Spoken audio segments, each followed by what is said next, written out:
The sound of pile drivers. All right, all right, all right. Now let's go ahead and get into some media analysis on what's going on with the war. Because yeah, like I said, we're still going through the short-term pain part of this thing. As right-wing media says, short-term pain for long-term gain.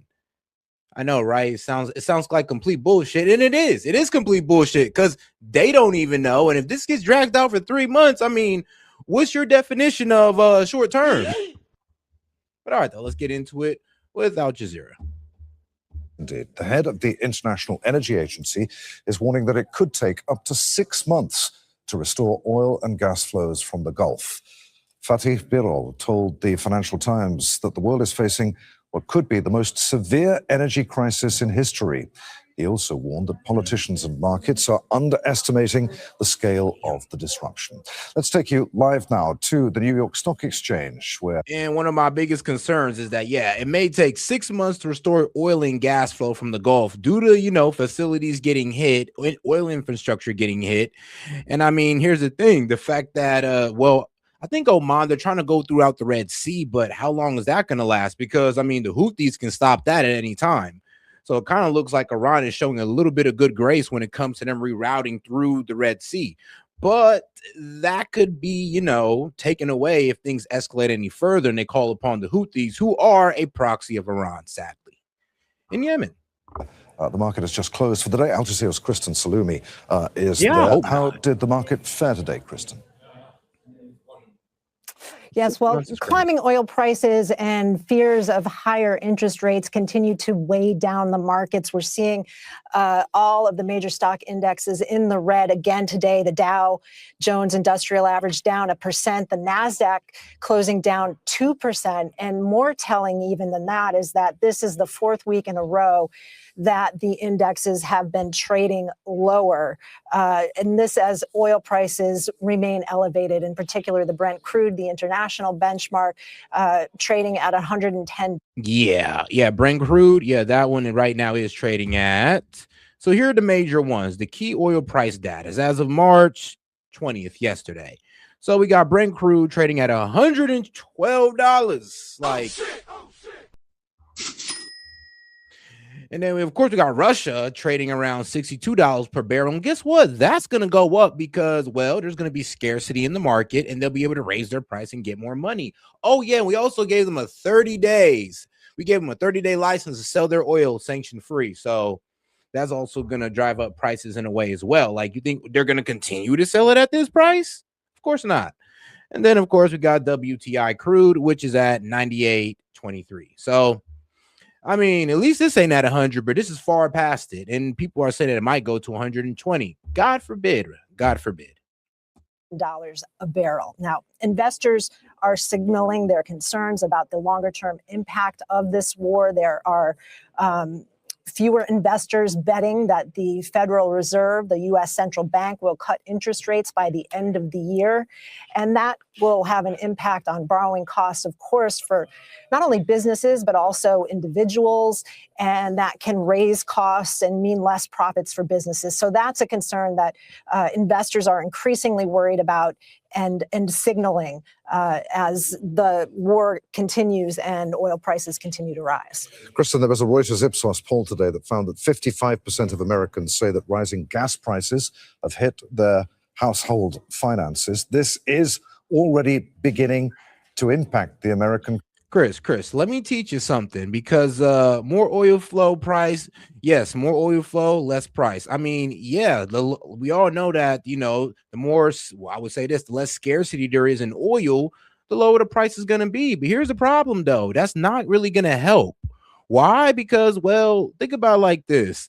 One, their oil has always been included, but at a low price. And if you think that they're going to not raise their price because their oil is now unsanctioned, you're tripping.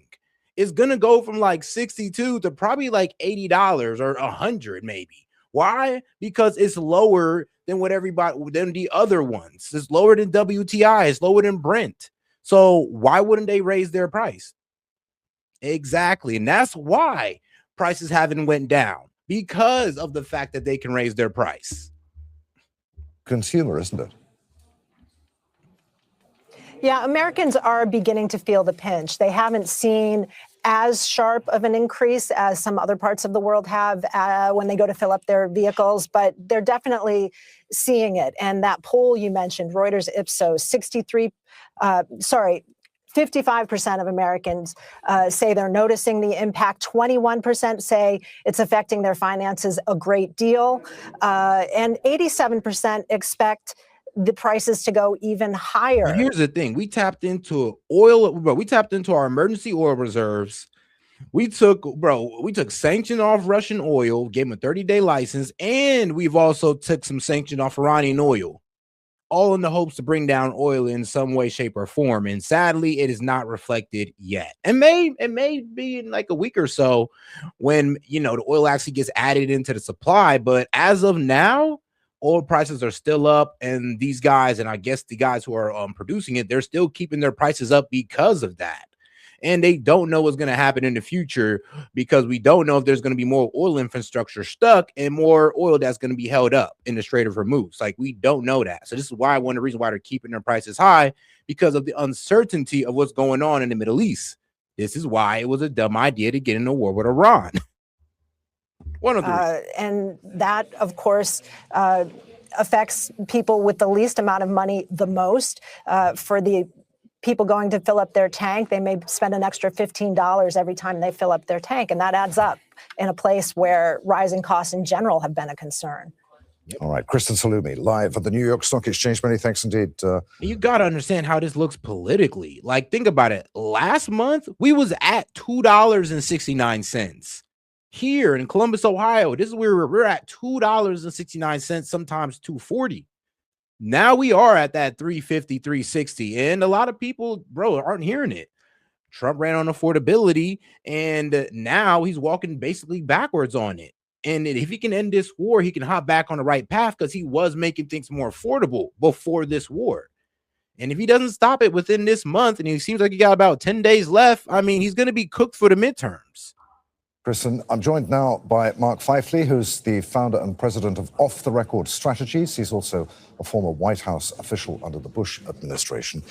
Welcome. You've heard what Kristen was saying there about American consumers being hit in the pocket already by this war. President Trump is asking Congress for $200 billion for the war effort. How difficult an ask is that for him in the current environment? Well, Adrian, we know right now that the government is partially shut down. The Department of Homeland Security, portions of it are already have a difficult time just finding an agreement in Congress. We see long lines at the TSA lines at our airports. If there's one thing that Congress enjoys doing that brings Republicans and Democrats together, though, it's spending money. So it's possible to put together what's called a Christmas tree, which might have war funding to replenish the coffers of the DOD and what it needs to build. But all right, though, let's go ahead and get on to the next video here, because this is where things get pretty, you know, I know your average American is going to look at this and they're going to be a bit confused. And I always do say, like, guys, trust me, I do hope this ends soon, and if it does, then prices will come down. But you got to understand about your average American who's watching their prices go up right in front of their faces every time they go to the gas tank. You got to sit there and have some type of understanding to them, and not sit there and be like, well, it's better than Biden. I mean, bro, when it was less than that, when you was $1 down on gas, when it was at $2.69, now we're at $3.69. Trust me, people are not trying to hear that, especially when we had a promise on affordability. So I'll be real with you, it's like a dickhead move to sit there and be like, well, you know, it's better than Biden. I'm like, bro, we was at $2 basically last month. What do you mean? But they're right. They're right. It's just like it's like an asshole point. But all right, though, shout out to my man, the lunatic libertarian. He says, are we blind? This is a manufactured crisis. Keystone Pipeline halted, Nord Stream sabotage, war crime, war with Iran, seized of a Venezuelan oil supply. Yeah, I'm weak. It is funny, though. I'm not even going to lie, though. It is kind of manufactured crisis all around. But here's the problem, though. This can low-key threaten the global economy, because the global economy runs on a promise of what? Cheap oil. And if we lose that, well, cheap power. or cheap energy. And if we lose that, then the global economy collapses. And it sounds like Iran is, well, willing to take the whole global economy with it if we just persist down this path. But we'll see, though. We'll see. I'm remaining hopeful that, we can find some type of off-ramp here and then get back to, the MAGA agenda. U.S. has eased sanctions on some shipments of Iranian oil. Oh, shoot. My bad, big dog. And shout out to my man, Anonymous. Hey, man, appreciate you for, 10 months of membership. Appreciate that, my man. And he says, hey, S.E.T, I love your show. I haven't been able to catch all your lives. Gas in my town gone from $3.37 to $5 since all you got. Damn it, bro. See, nobody's really trying to hear that, sadly. Like, as much as even I want to sit there and say, guys, just give some time, give them to the end of the month, they're going to look at me like, S.E.T, I'm paying $50 to $75 extra in gas. What are you talking about? At that point, I got to shut the fuck up and be like, all right, bro, we're just going to hope for the best case scenario. And if things keep getting bad, then I'm going to be real with you. Yes, Republicans are going to lose the midterms. There might even, they're going to lose the House, the Senate. Donald Trump's going to be impeached, and it's just going to be a complete disaster. Oh, and the border is going to be reopened again. Oh, yeah, and transcendental surgery for your children is going to be back on, except worse, the teacher can co-sign it now. Okay, I'm just playing about that part. But the rest I'm serious about. To help boost flagging global supplies. For the next 30 days, vessels that were loaded in Iran and are now stranded at sea will be able to Hey, shout out to my man. Whoa, shout out to my man Kingen for rejoining. He just rejoined. I appreciate that, my man. deliver oil and other petroleum products. Ooh. U.S. Treasury Secretary Scott Bessent says the measure will quickly bring 140 million barrels to global markets. Well, John Hendren joins me now live from Washington, D.C. So, John, the U.S. is now going to be lifting sanctions on some Iranian oil stranded in tankers. What are we to read into that?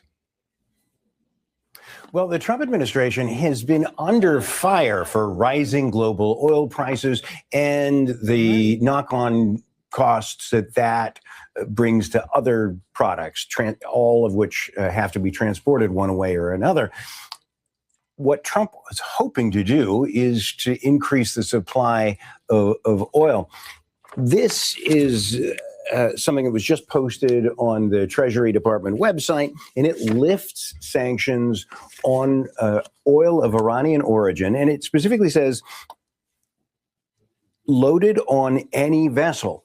And then it lists a number of sanctions, including Russian sanctions, weapons of mass destruction sanctions, and it says including vessels that are subject to those sanctions. So that would mean any vessel could carry Iranian oil away and sell it.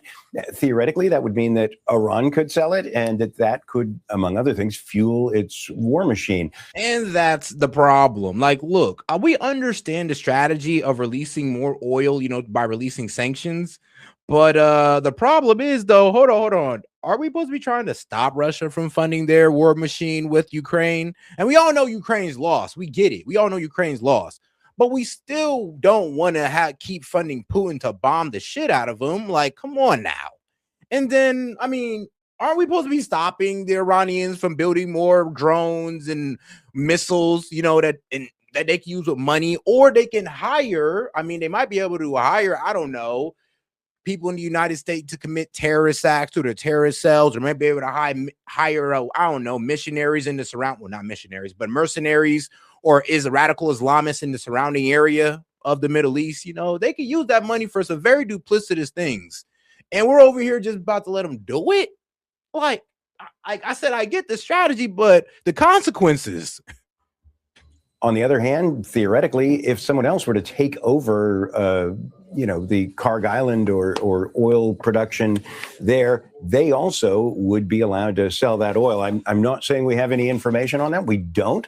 But it's an interesting move because it would seem to be counterproductive of the U.S. over all of these many years to be carrying out sanctions that block Iran from selling oil and make it very difficult for it to make money off it, and then suddenly release it at a time when it is at war with Iran. So it seems to be a juxtaposition here in the U.S. I suppose we'll find out in the coming weeks exactly how that will be carried out. John, as we try to decipher how all this is going to be going on, we've also heard a lot from Donald Trump today, from remarks that he's made to reporters, to posts that he's made on Truth Social. What all has he been saying?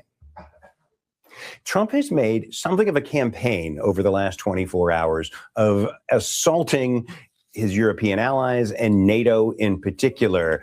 He issued a social media post earlier saying that NATO was a paper tiger, that they were cowards, they were complaining of high oil prices, but they were not willing to protect the Strait of Hormuz. That's what he really wants the allies to do. He also called out Australia, Japan, South Korea, and when he was asked about the UK, saying the US could use UK bases in order to carry out its operation in Iran, he said they should have acted a lot faster. He's been highly critical about that. And in a social media post just in the last couple of hours, he said, we're getting very close to meeting our objectives as we consider our winding down our great military. Now, what Trump has done, now look, people can see this two ways.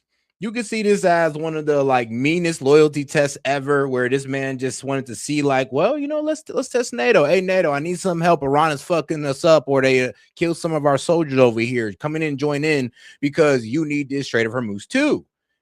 And once they didn't, they all started saying no. He was like, see, I told you y'all was never on our side. I told you we were the only one willing to step for the world. Told y'all was never real. All right.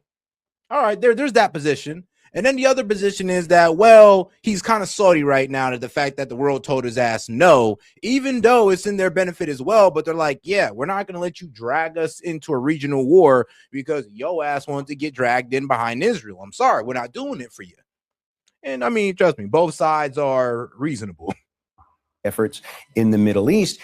But then he goes on to essentially threaten not to protect the Strait of Hormuz. He says the Hormuz Strait will have to be guarded and policed as necessary by other nations who use it. The United States does not. If asked, we will help these countries in their Hormuz efforts, but it shouldn't be necessary once Iran's threat is eradicated.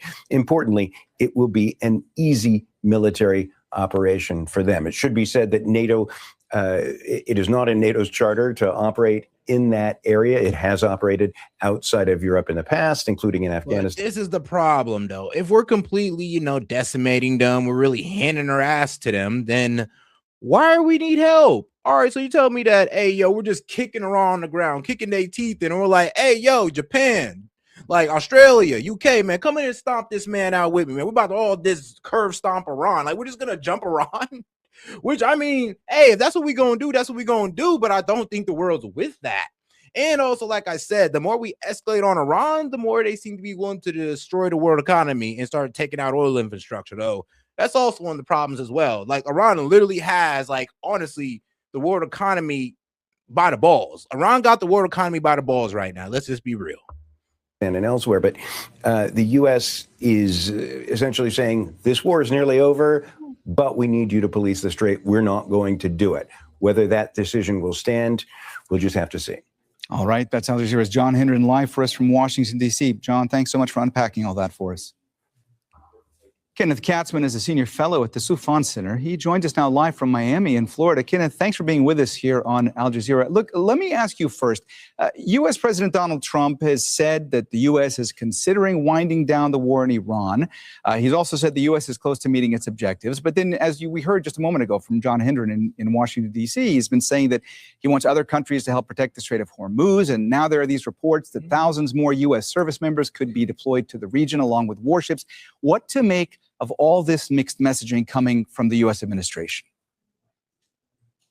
Well, thank you for having me. Guys, do me a favor and double tap that screen and like the video, guys. Let's get more people on the conversation by double tapping that screen. If you ain't subscribed already, go ahead and do so. Even you guys on Rumble. Again, yeah, well, it's hard to sort it out. There's a lot of contradictory themes going on. I think on the statement that he issued on Truth Social today, he's essentially trying to tell Iran, you have no leverage. We don't need the Strait. We don't need oil from the Strait of Hormuz. The United States has its own oil. So if you think this is a card in your hands, you're wrong. And then he's also putting pressure on the Europeans to get involved because they need the oil supplies more than we do. And also most of that oil actually goes to Asia that goes through the Strait of Hormuz. So he's putting up pressure on Japan, Korea, and others. There's that. And then there's this other theme of more troops going, including there's reports tonight of the 82nd Airborne may be sent over. Here's the problem, though. Everybody's understanding, even Japan, who's really getting hit hard by this, even they understand that, if we get involved and we make things worse and they destroy more oil infrastructure, we're going to decimate our own economy getting involved in this. And that's the problem. This is what all the other countries are seeing, that, well, sadly, Donald Trump is failing to see that if we make things worse, then Iran is going to make things worse for us. They're going to go in and start destroying oil infrastructures, completely decimate them, water desalination centers, and cause a water shortage. That's already happening all over the Middle East already. So, yeah, that might not be the best idea for these countries to get involved. And let's be real, it's best we just keep things to, military strikes. Because if we start striking oil infrastructure, then, Iran has already proven that they can hit all the oil infrastructure in the Gulf region. And they've done so, like they did so a couple of days ago. And they did so well, I believe, today as well. So clearly he's trying to pull all the... Oh, and shout out to my man, Lunatic Libertarian. He says, humans want power. Power creates control. Control creates corruption. That's every single time. Power corrupts absolutely. This isn't an easy solve. Solve human want, still not good enough. Money kills. Convince life isn't free. I mean, yeah, man, you damn right it ain't free. I'll tell you that right now. Hey, man, somebody got to die for your freedom, apparently. It shouldn't be like that, but for some reason, that's just the world we live in. But I don't know why. I mean, well, that's how our government frames it for us. Like, somebody got to die for your freedoms. You want to know why? Because they hate your freedoms, in the words of George W. Bush. Levers against Iran to show that Iran is not in the driver's seat. It's the United States in the driver's seat. And it's in your interest to make the concessions you need to now, or else it's going to get worse for you. Kenneth, let me pick up on one of the points you were just making. The Trump is essentially trying to send a message that we don't need the Strait of Hormuz, that other countries need it more. That's why they need to help protect it. But look, it's also been reported that the Trump administration is seriously considering a plan to potentially occupy Khark Island as a way to try and pressure Iran to reopen the Strait of Hormuz. Before we get into sort of a wider discussion about that, let me first ask you not just how difficult it would be for the U.S. to seize this island, but also how tough it would be for the U.S. to hold it.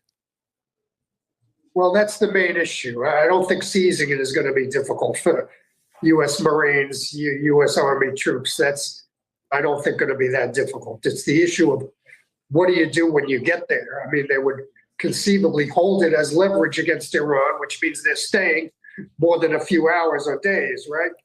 And so that gives Iran an opportunity to set up drones, to set up short-range ballistic missiles firings against the troops. So they would have to, build up defenses, have to bring defenses onto the island to make sure they're not just sitting ducks on that little island. Kenneth, let me ask you from your vantage point, I mean, how many troops would be needed for an operation like this? And if it actually happened, if the U.S. were to seize the island and keep the island, I mean, would that actually give the U.S. the leverage that they need against Iran? Would Iran then capitulate to these demands? Well, actually, yes and no, because actually it's a gamble. It's a gamble. It can go two ways, and that's how I'm seeing it. We take Khark Island, and the Iranians completely lose their shit, and they destroy all oil infrastructure in the area, because that's like where 90% of their trade happens, especially in oil and other products as well. So we be cutting off their complete trade route at that point, which, I mean, it's a great military strategy, but considering the consequences of it, we don't know. And now this is the good side of it. We take it and these guys completely capitulate because, well, we pretty much just took all your trade away, and now you won't be able to transfer any of your oil or other products throughout the world. So we would cook them on that. But that's only if they see that as much of a threat. And they're not just like, being the radical Shia Muslims that they are, just say, fuck it, we all in it for the martyrdom, inshallah. And well, let me be real with you. That would be one of these moments. Like, that was not what I was trying to hear, but we might be hearing that. Yeah, no, I don't think so, which is why I don't think really seizing Khark Island would be, if there's ground troops used, I don't think seizing Khark would necessarily be the best use of that. I think more likely there would be seizure of islands in the Gulf around the Strait of Hormuz, even on the Iranian coast. Oh God, do me a favor. I got about 20 of y'all in here. Go ahead and double tap that screen for me, and let's get more people in on the conversation by double tapping that screen. That would be more effective in reopening the strait. That would take, a fair number of troops. Again, the Iranians are not strong enough to resist. If the U.S. wants to take those islands, the U.S. will take them. The issue is defending them once they get there. But and the issue is if the U.S. takes the town of Bandar Abbas. I mean, that is an inhabited town. It's a hub, obviously, and that would I think that would get the regime very rattled. Once the U.S. actually starts taking, if the U.S. were to actually start taking territory in Iran, that is going to get the regime very rattled, because that would show that the regime really might be toppled at the end of this. Right now, the regime feels very secure. They're getting bombed, but they can survive it. They'll survive.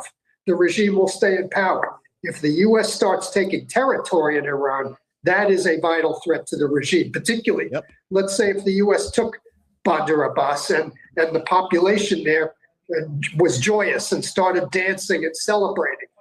That could precipitate the entire collapse of the entire regime, theoretically, if these things were to happen.